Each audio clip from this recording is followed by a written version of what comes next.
and so that might mean that they're going to have problems, and that means they've wasted 2 years worth of time to get their English, rather than leave it to the last minute, and that's not possible. I'm not saying there will be another coronavirus pandemic by the time you guys arrive on the scene, but leaving your English IELTS into the last minute is not a good strategy. And so that class have come a cropper because of that. And so I'm advising you all 53 of you, so there's at least 10 of you who are not here, which is really bad. You have to have your English at least had a successful English IELTS by probably by this time next year. So when I see you in April 2021, I'm hoping that the vast majority of you, so there might be just one or two students who have some other issues, may well not have managed to get their IELTS. So you have to do this. And it's not as if, so you've all been sitting at home for months now, and it's you can't get this time back. And if you've just been sitting around playing video games all day, then obviously that's not a good use of your time. And only you will know how good you've been in terms of your English language classes and helping and making sure that you're up to speed with your science. Because in the past, I know there's going to be at least 10 of you who have not really been doing very much, and that becomes a problem for you guys next year and the following year, and you can't really, and we can't get time back. So I'm going to share the screen just now, but what I'm going to do, what I'm going to try and do is I want to test this. I want to test our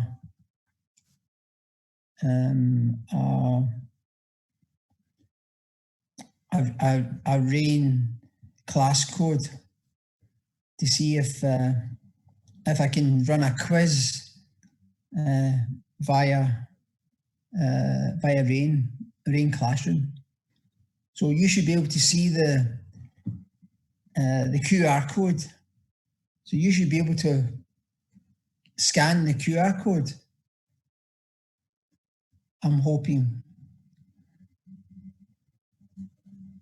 So can you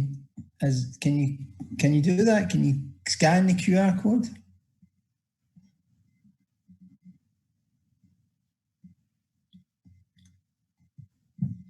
Can someone tell me if they're scanning the QR code? Can you see the QR code? Someone needs to speak to me.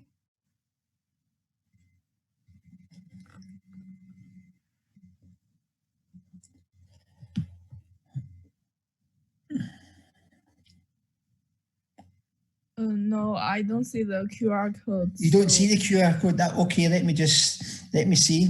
So someone needs to speak to me all the time. You can't sit back and do nothing, because it's just not going to work. The whole class, for all I know, everyone's just logging on and then disappearing off to play a video game. So I'm going to use this QR code to make sure that we've actually got some people in attendance, apart from the class rep, who's always very good. So let me just stop sharing this window, and I'll share the QR code. Share the screen. Where is it now? Is it this one here, I wonder?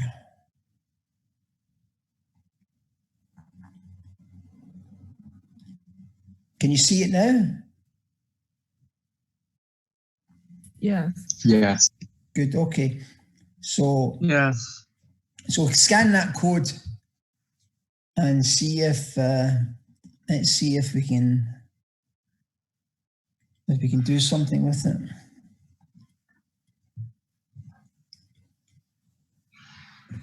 Shit.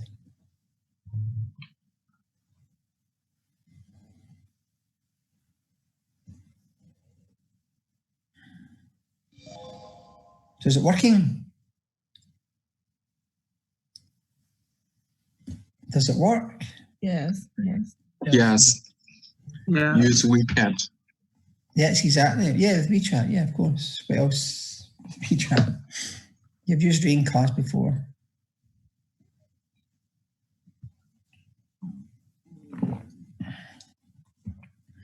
Right. Okay. Let me just see what we have here. Let me see. Do a roll call. So, according to, so tell me this. So there seems to be 52 students logged on to my Zoom class, but there are only 27 students on the Rain classroom. Why is there a discrepancy?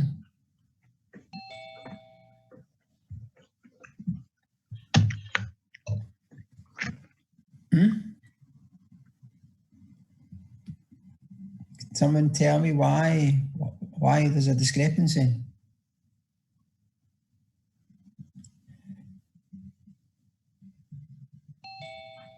I do a roll call.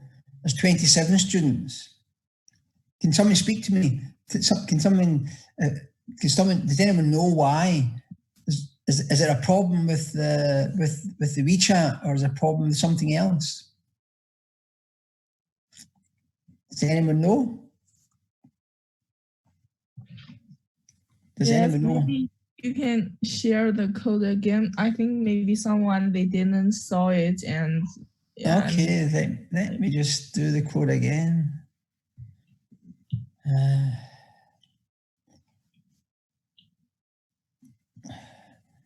Can you see the code again? Yes. Yes. Okay. So the code was up for quite a while. So that means then the students who didn't see the code were not at their computer, and that's not fair.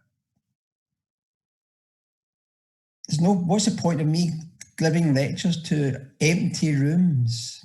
It's lovely that some students are wanting to participate, and I give you credit for that. We're going to have a class test, and the chances are that a lot of you guys who are not in attendance are going to fail. And I can't do anything about that. So there's a class code, there's a QR code. So, but you have to tell me if there's a technical problem associated with this. There's 42. Oh, now there's 42 students. Oh, wow. But only 56. Okay, 56. 56. So there should be 56, but you have to tell me if there's a problem with the students who cannot get onto the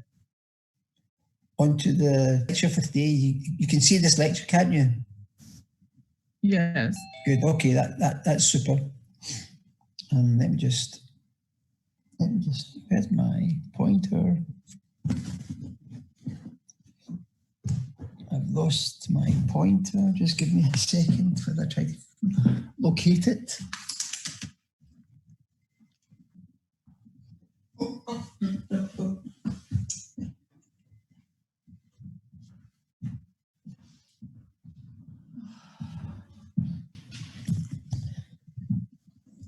So we're going to do this lecture on hormonal control,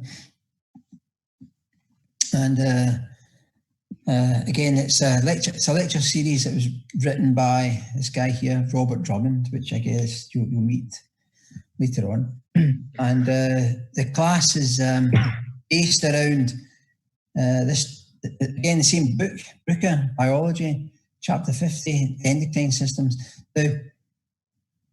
The essential, what we wish you to learn effectively is in the PowerPoint presentation. but you can read around about the subject area just for your own knowledge. But it's not not much of it would be re-examined. So knowing the content of the lecture is key to making a success of the up and coming exams. So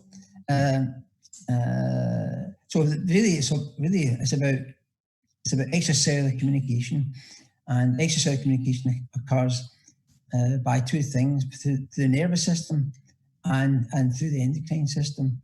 And the nervous system contains a nerve with an axon, nerve terminal, then a neurotransmitter, and you should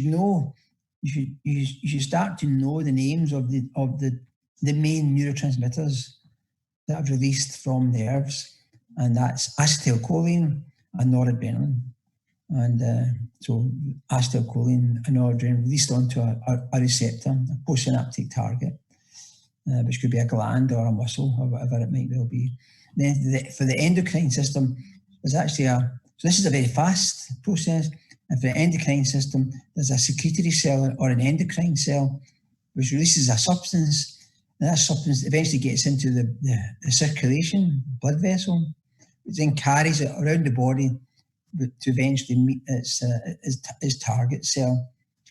So this is that. By default, this is actually quite slow, and this here is actually very, very fast. So there are a number of these signaling processes, or the chemicals that are released, are sometimes called chemical messengers. And as you can see here, we've got secretory cell type, the distance to the target cell, the mode of transport to the target cell or to the target, and the speed of the response. So you should know these. So a neuron is a secretory cell type is a neuron. The distance to the target cell can be quite short, but what it's really meaning is that the neurotransmitters that is released only has to travel a short distance, and its mode of transport to its target is by diffusion. But so it's and because the distance to the target is very short, sometimes the speed of the response is actually very, very fast. Then we've got endocrine cells, and the distance to the target can be very, very long because the endocrine cell is releasing into the circulation, so into the bloodstream, and this, generally speaking, because the endocrine chemical messenger is actually activating a G protein coupled receptor, the speed of response is actually very, very slow. And we've got neurosecretory cells, so it's a neuron secreting a chemical messenger. Again, the distance to target is very long. Again, it's into the blood, and again, it's actually very, very slow. So you should know that these differences between neurons, endocrine and neurosecretory cells. So, what's the role of a hormone? Well, effectively, it's to maintain the internal environment, actually to maintain the kind of homeostatic balance associated with virtually every single bodily function. And it's also to help regulate our energy metabolism. And also, these hormones also support growth and development. And also involve in reproduction as well. So the endocrine hormones, so secreted by an endocrine gland, and that substance eventually gets into the blood. So this is like the very first slide. There's the endocrine cell or the endocrine gland, and the endocrine hormone is then secreted by the gland close to a blood vessel, and then it's carried by the blood. Sometimes it's actually associated with a plasma protein. That's something for later on, and it helps to carry the hormone to the whole body. But the target organs will only have the unique receptor for the hormone, and that's what gives it its specificity. So it acts so therefore it acts at specific receptors to evoke a particular response. These hormones are released. Excuse me. Are also governed by another important principle, and that is feedback control, usually negative feedback control. And that's to help to maintain a particular concentration of a hormone, or to help to maintain a particular chemical or physiological response up within particular norms. So some hormone families. So you need to know these hormone families and to be able to know these examples and any other example you might have to hand. So we've got peptide hormones, and for example, insulin. The peptide hormones, they're composed of chains of amino acids. So there are different ones other than insulin, but that's a good example. We've got the amine hormones, and that, for example, adrenaline and noradrenaline, and these are synthesized. Well, not noradrenaline. It's not. We always consider noradrenaline as being a neurotransmitter, but because noradrenaline is actually released by the adrenal gland, sometimes in those circumstances we can consider it to be a hormone. But in any case, it's an amine hormone, and it's synthesized from amino acids. So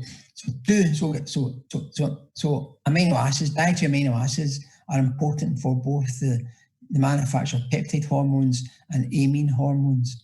Then we've got steroid hormones, for example, cortisol, and they're derived from cholesterol or fats. So let's look at hormone transport, and looking at the excuse me, the peptide hormone. And the important thing about the peptide hormone is that it's a hydrophilic. So hydro is water liking. So peptides and proteins dissolve readily in water, and so the exocrine gland is secreted by exocytosis. So you should know this term, exocytosis. There's another term called endocytosis. You should know the difference between them. Exo is empty the contents of this water dissolvable peptide hormone, like insulin, for example, and it then is able to be transported across the blood vessel epithelial cells into the blood vessel, and then to be carried by proteins, other proteins in fact, to the target organ. Then we've got the steroid hormones, and the steroid hormones are all hydrophobic. So they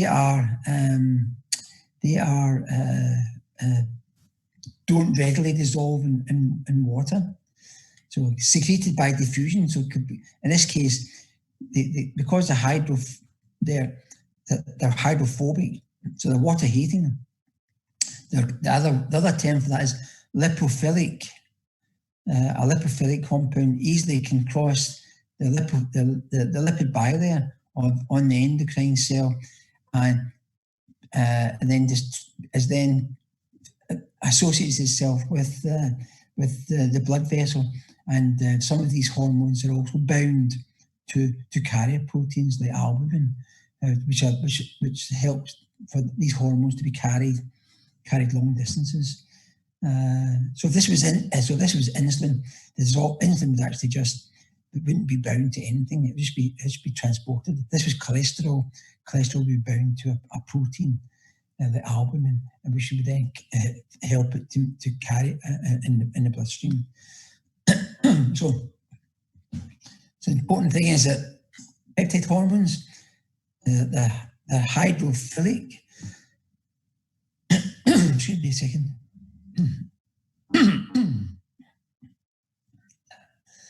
So the hydrophilic, and that means they're not soluble in lipids. So because they're not soluble in lipids, they cannot cross the plasma membrane, and there, as a consequence, they are usually packed into membrane-bound vesicles to be released by exocytosis. So you need to know this. And there's a receptor on the plasma membrane of a target cell. God's sakes. I need a drink of water, actually, that's what I need. Now, steroid hormones, they're hydrophobic, and therefore they're soluble in lipid, and the receptor is, generally speaking, in the cytosol. So no difference. For peptide hormones, the receptor is on the plasma membrane, associated with the extracellular side of the membrane.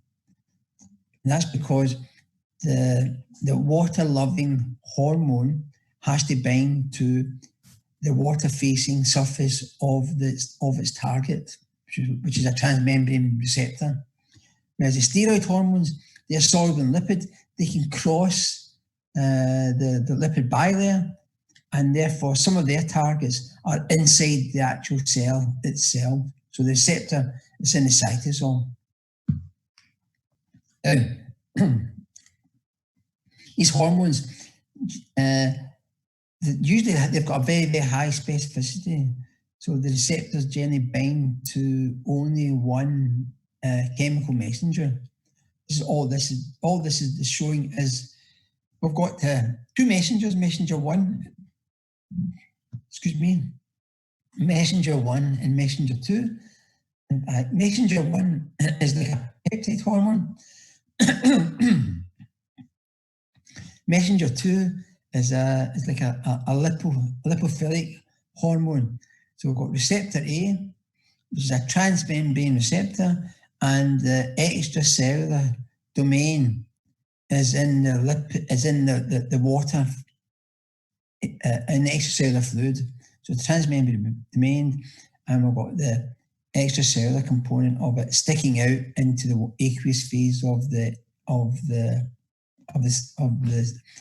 extracellular fluid, and that means the water-loving peptide hormone can actually bind to this receptor and activate it. Now notice this is a triangle, this shape, and there's another receptor B, which is also a transmembrane receptor, and it's also got a water. It's also got an extracellular domain that's actually sitting in part of the proteins in the extracellular domain, but you see that because that's a diamond, that's a lipid, that's a triangular shape. It won't activate receptor B. So it's like a mirror image between this chemical and the binding site on the receptor, which actually means it only targets for messenger 1 is just in this cell here and not that cell there. And this steroid hormone, it can cross the transmembrane lipid bilayer, and if it's got an appropriate receptor for this little circle to bind to, then it will target that cell and no other cell. So the shape of the messenger and the shape of the receptor actually defines whether or not we're actually going to get some sort of interaction. So receptor A is specific for messenger 1, and receptor C is specific for messenger 2. And receptor B binds neither messenger 1 nor 2. So the cell that receptor B is in wouldn't be affected by either of these hormones. Now, here are all the endocrine hormones. Now, you need to know all these hormones. Sorry, you need to know all these endocrine organs, okay? And you should know where they are. You may not be able to draw this cartoon, but you should know where they all are. So here we have, in the left-hand side, we've got the thing called primary endocrine organs. So that's where they're releasing substances to cause global changes. And then we've got this thing called secondary endocrine organs on the right-hand side. And some of these organs, some of these are releasing substances that only affect just locally. So we've got the thing called the pineal gland, the hypothalamus, and the pituitary gland. So all in the CNS. We've got the thyroid gland. No, it's above the parathyroid gland. Then we've got the thymus, which sits just above in the area of the heart, just above the heart. Then we've got the adrenal glands, which is sitting above the kidneys. There's a kidney there. There's the adrenal gland. Then we've got the pancreas, just here. Then in females, we've got the ovaries. Then in males, we've got the pair testes. And we've got the secondary endocrine organs are the heart. Would you believe it? Because the heart releases a hormone in response to change in blood pressure. The stomach also releases hormones to help regulate some gastrointestinal physiology. The liver also releases some hormones to help support blood pressure. The kidneys also release hormones also to affect blood pressure. And the small intestine also releases a number of hormones, and so does the skin. So we're not asking you to remember all the hormones associated with all these different organs, but you should know all the organs, and especially you should know the English names and the English spellings of all the organs, because by now, this is now almost 9 months since you started your science degree, which is all in English, of course. Then therefore you should be your biological English should be increasing hugely as a consequence. Now here are some of the hormones. Now this is just for reference. This is just for reference only. Sorry. This is just for reference only. Okay, so it's just to show you the large number of different types of hormones that are secreted by the different cell types.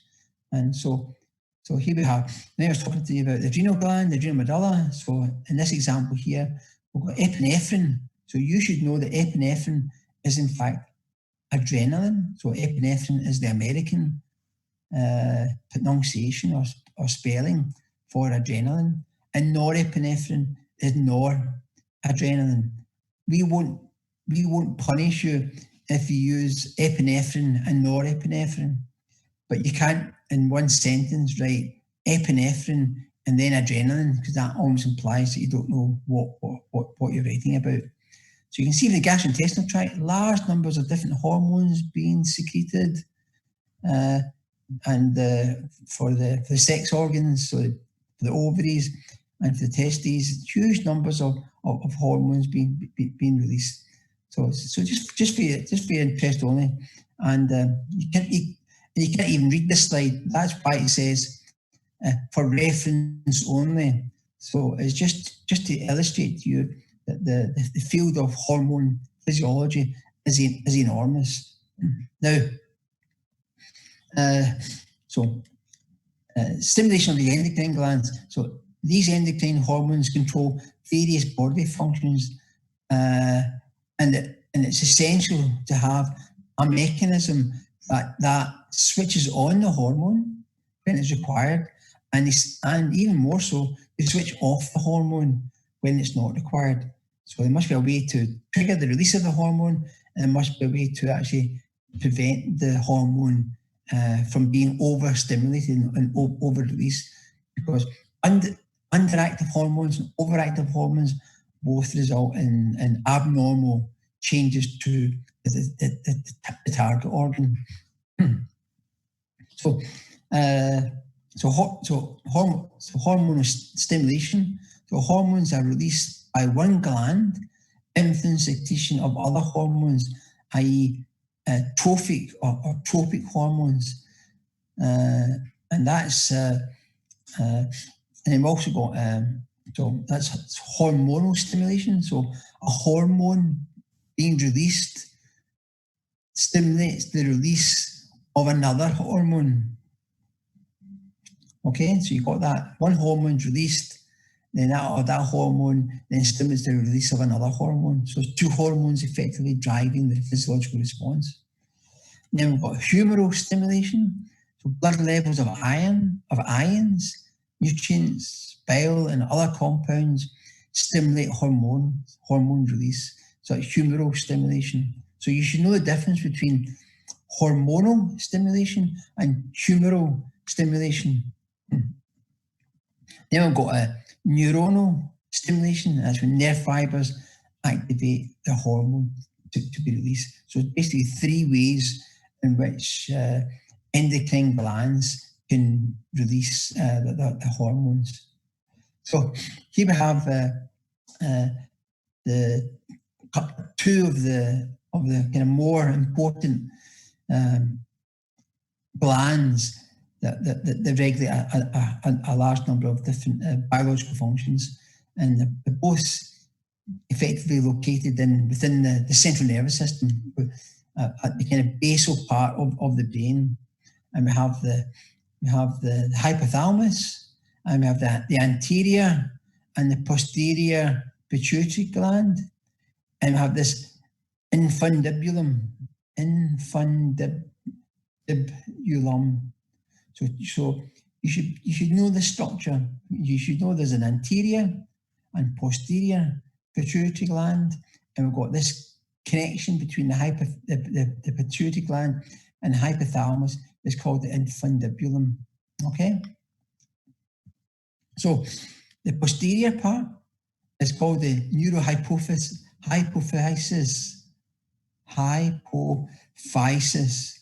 Neurohypophysis. So it's the posterior pituitary. It contains nerve endings of neurons originating in the hypothalamus. So the hypothalamus has nerves, and these nerve endings originate, it contains nerve endings of neurons when these neurons originate in the hypothalamus. So there's neurons here, and the nerve endings end here. And then the anterior pituitary, so it's called the adenohypophysis. Adenohypophysis synthesizes and secretes hormones.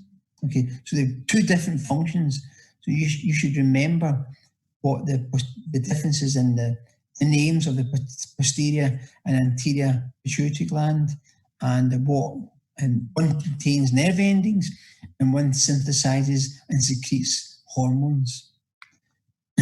So here we have the anterior pituitary gland. So remember the anterior pituitary gland as the adenohypophysis that synthesizes and secretes hormones. And we've got neurosecretory cells in the hypothalamus. And what's strange about the blood flow through the hypothalamus, and don't forget this part here. This part here is the infundibulum. And we have a capillary network just here. And we have this vein connecting another capillary network. And because of that, we call this a portal system. Okay? So there's a number of portal systems in your body that we think we have the hepatic portal system, we have a portal system in the kidney, we also have a portal system in the hypothalamus and the anterior pituitary gland. So with the neurosecretory cells, they release a hormone into the inflow of blood going into the infundibulum. Then that hormone then ends up in the anterior pituitary gland. And then that hormone then gets into the anterior pituitary gland, causes the endocrine cells in the anterior pituitary gland to then release another hormone, and then that hormone is then picked up by the blood flow from the anterior pituitary gland so that the secondary hormone can have its physiological effect. So this whole thing is called the hypothalamic pituitary portal system. We'll do it in a little bit of detail. So the anterior pituitary gland secretes trophic hormones that control the secretion of other hormones. And we're just going to pick out we're not going to do all of these. We're going to just pick out just this one here, okay? And so we have the hypothalamus. So this is all the different hormones released by the hypothalamus. This is the hypothalamic trophic hormone. This is the hypothalamic pituitary portal vein. Is it going into the portal vein or not? Yes, it is. Yes, it is. Yes, it is. No, it's not. Is it stimulating the anterior pituitary gland? Yes, it is. Yes, it is. Yes, it is. Yes, it is. Yes, it is. And then, was it releasing the anterior pituitary trophic hormones? These things here. And then what's happening? What's its target in the systemic circulation? These are the different organs. But we're only going to focus on this bit here. This is the only bit you'll get tested on. So here's the thyroid gland, and so the thyroid gland is just at your neck. So it's quite a large looking structure actually when you do a dissection. It's just by the trachea, and it's alongside the carotid artery. And there are a number of thyroid. There's two main thyroid hormones that we'll discuss. We will never ask you to remember the structures of these, okay? But you should know that, for example, the name of this one thing is abbreviated to thyroxine, which is fine. But you should know that thyroxine is called T4, and it's T4 contains 4 iodine molecules in its structure. That's why it's called T4. And we've got triiodothyronine. Triiodothyronine is called T3, but it's only got 3 molecules associated with it, or iodine molecules associated with it. So it's T3, and T4. So they're the common names of two primary hormones secreted by the thyroid gland. So let's look at the regulation of the thyroid hormones. So that's the key part of the learning associated with it. So it starts in the hypothalamus, and and you get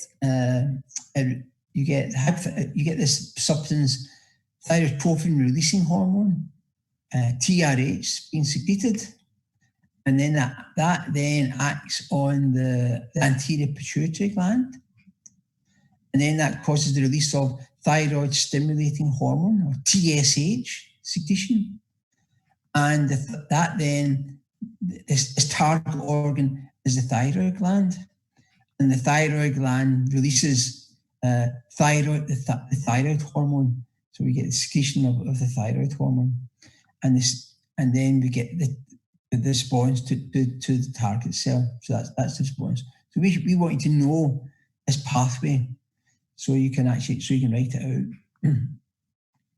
And the thyroid hormones, you get increase in the levels of T4 and T3. Now most of these hormones are subject to negative feedback loop. So T4 and T3 act upon the anterior pituitary and in the hypothalamus inhibit the release of the releasing hormones, and in order to help maintain these particular hormones at a particular steady state, so they're not overproduced and so they're not underproduced. So you get a block of these things here. So what's the action of the thyroid hormones? So almost all cells require exposure to thyroid hormones for normal function, and they increase metabolic rate, and they're involved in regulating heat production, so thermal regulation, and also regulate oxygen consumption as well.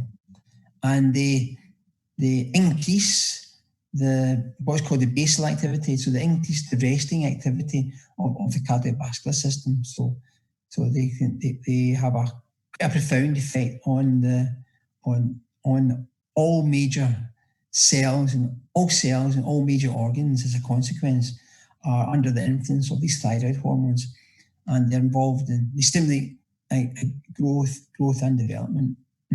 So what that means is that if you have a dysfunctioning, because thyroid hormones have a global influence on all the cells in your body, if you have an underactive or an overactive thyroid gland, either due to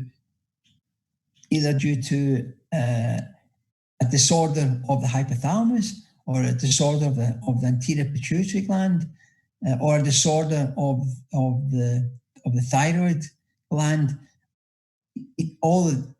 either way, you'll upset the normal homeostatic regulation of the thyroid hormones.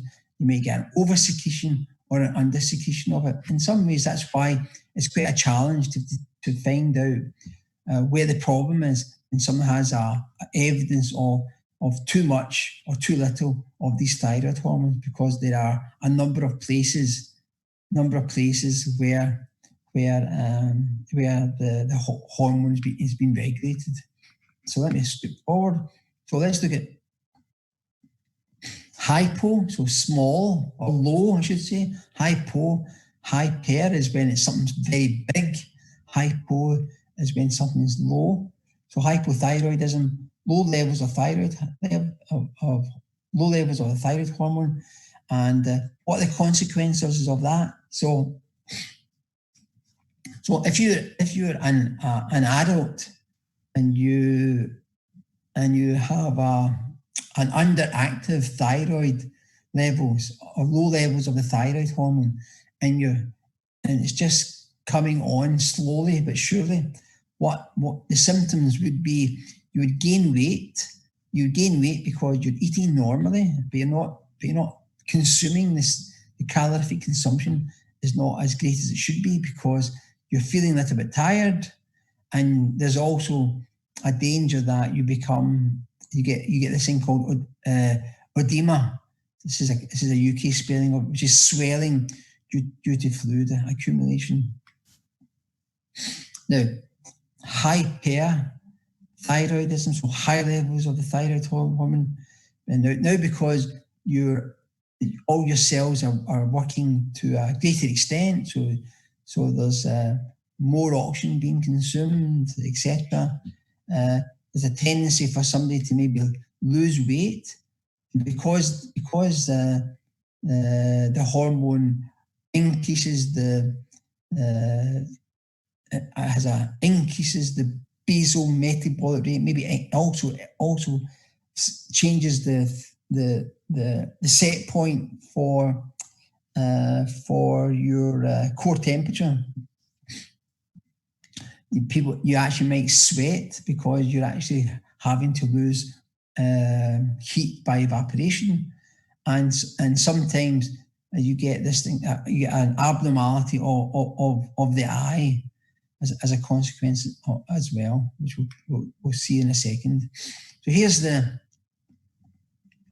hyperthyroidism, which is called Graves' disease. So you need to know the name of this particular disease, Graves' disease, and hyperthyroidism.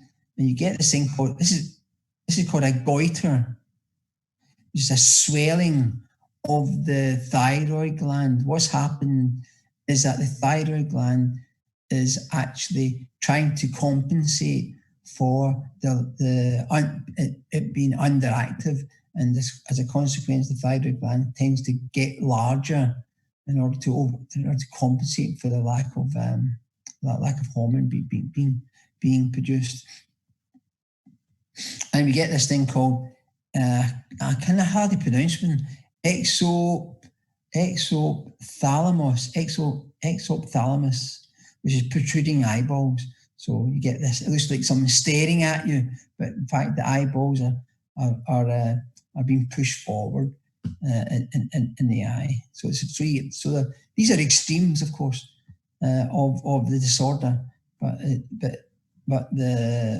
these are some of the signs that somebody would see if they were not being medically treated.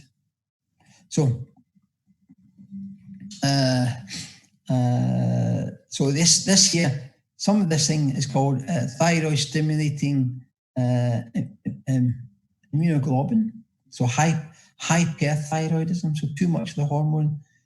So that's, like I said, hyper. Sorry. So you get too much of the hormone. So you get maybe because the adrenal gland, the thalamus is growing very large and producing too much hormone, and you get a goiter. And some of this is thought to be due to this thing here called a thyroid stimulating immunoglobulin. So it's a disorder of disorder of the immune system where there's a immunoglobulin that actually acts to stimulate the thyroid to overproduce the thyroid hormone. Okay, so looking at the pancreas. So another hormone here is that would be insulin. So you should know this. So the pancreas just sits beneath the stomach, and it's connected to the small intestine just at the exit of the duodenal sphincter. And here's the shape of the pancreas, just a cartoon representation of the pancreas. And it's endocrine and an exocrine gland. So the endocrine functions are basically due to specialist cells sitting in an island. And the island is called an islet of Langerhans. So you should know this. And we've got a number of cell types. So we've got beta cells, which are the principal ones we'll talk about, that they secrete insulin. But there are other cells, there are alpha cells, they secrete glucagon. So insulin is involved in regulating glucose, so it will actually cause glucose levels in the bloodstream to fall. Glucagon also is involved in regulating glucose, but glucagon increases the concentration of glucose.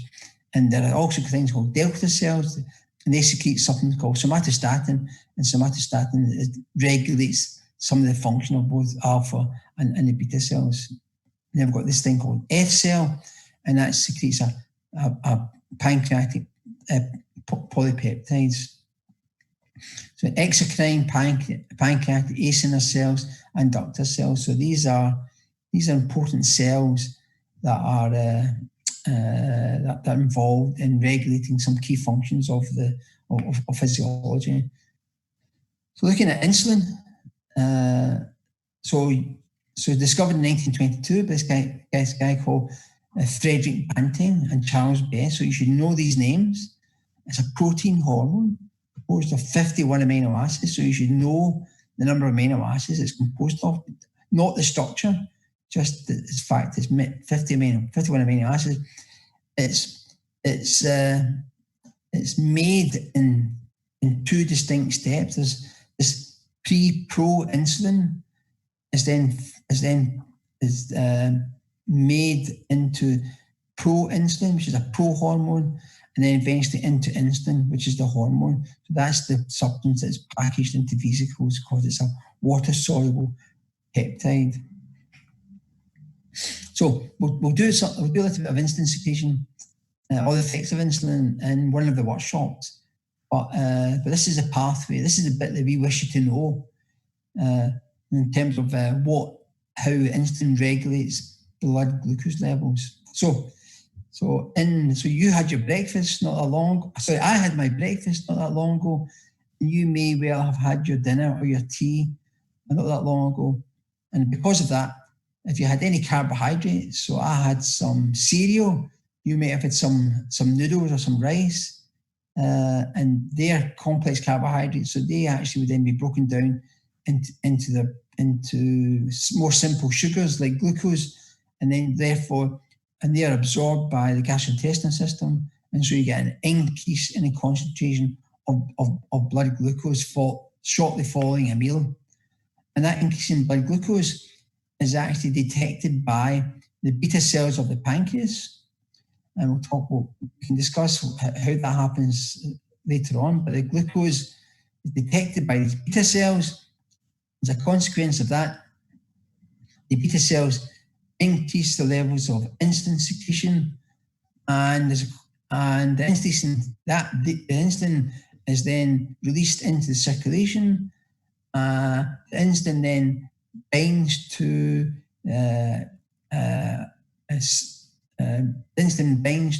receptors on the surface of cells, principally skeletal muscle and the liver, and as a consequence of that, you get glucose being taken up by the skeletal muscle and by the liver, and that results in a lowering of blood glucose. So it was very high, and it's now heading back to its normal level again.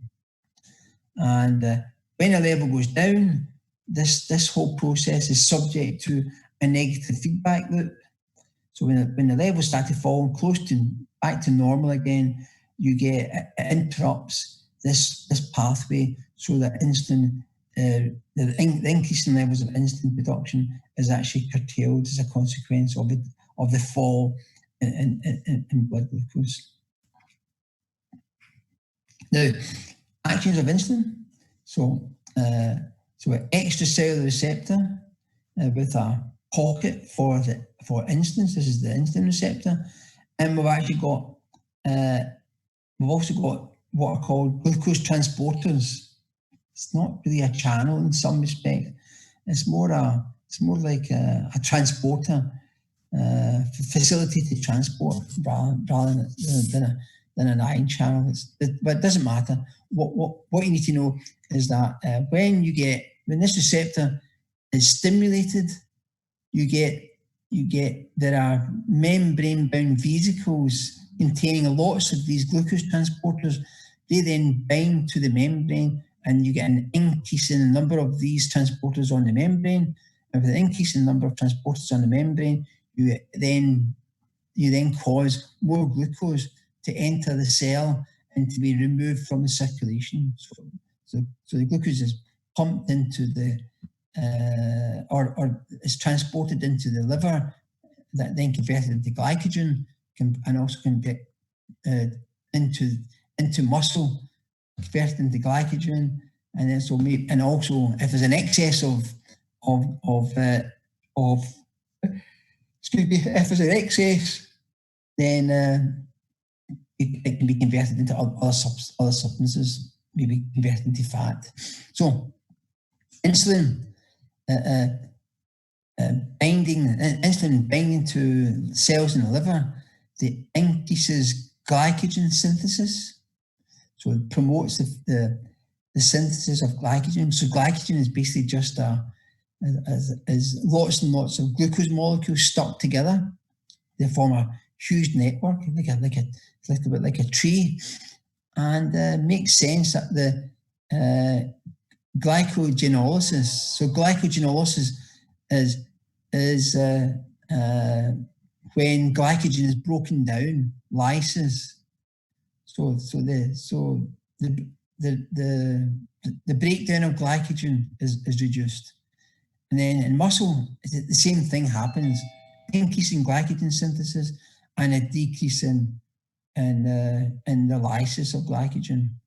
And in adipose tissue, you get an increase in fatty acid and triglyceride synthesis and a decrease in lipolysis. So all of these together result in a storage of glycogen and an increase in fat being deposited. So really, that's why across the world, people who eat too many sweet things become fat.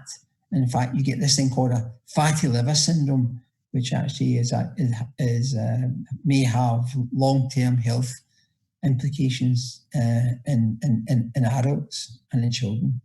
So you should know this information, and you also need to know this, is that normal blood glucose level is between 4 to 5.9 millimoles per litre.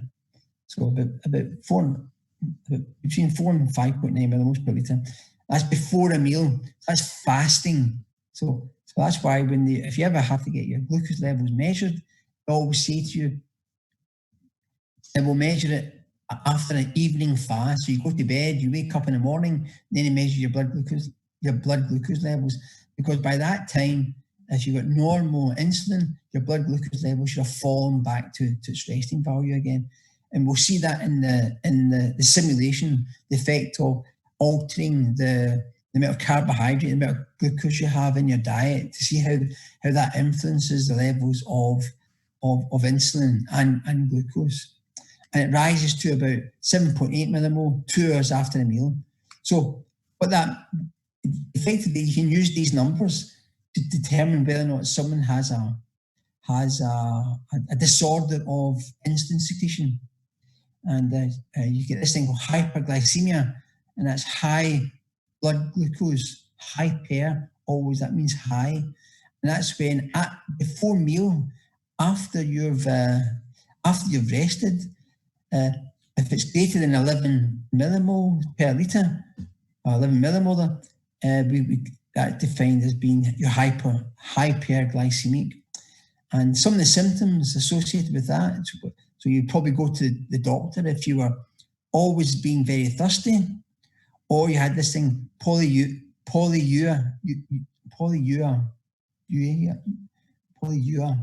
I think. And that's when you go to the bathroom, go to the toilet all the time, go for a pee all the time. So frequent urination. And the reason for that is, as I'll tell you in the lecture on the kidney, is because you end up secreting glucose into your urine, and that takes water with it. So you actually lose water as a consequence. So you have a dilute urine, and because you're losing water all the time, you become quite thirsty. And because you are not really transporting enough glucose into cells, the cells run out of carbohydrate, and therefore you become quite tired. And if the cells actually become deplete in glucose, you can have what's called a diabetic coma, which could be life-threatening. So hypoglycemic, when you got low blood glucose, which is less than 0.25 millimoles, and sometimes that can be caused by too much insulin, especially someone who's taking insulin in order to prevent the high levels of glucose in the bloodstream. So you get less than 2.5 millimolar. You get hypoglycemia. The symptoms are dizziness, weakness, drowsy, confusion, and again you can have this thing called a diabetic coma. So low blood glucose. Again, it's the same idea. Low blood glucose, basically cells are running out of carbohydrate in order to function properly. So there's a couple of different types. So disorders of insulin secretion is it's called, or disorders of glucose levels. It's called diabetes. So there's a number of different types. So you should know this. Type 1 diabetes. So it's a loss of the insulin secreting cells. So you get a loss of the cells in the pancreas. And some people think that's an autoimmune disease. So you get daily, so you have to have daily injections of insulin in order to prevent hyperglycemia after a meal.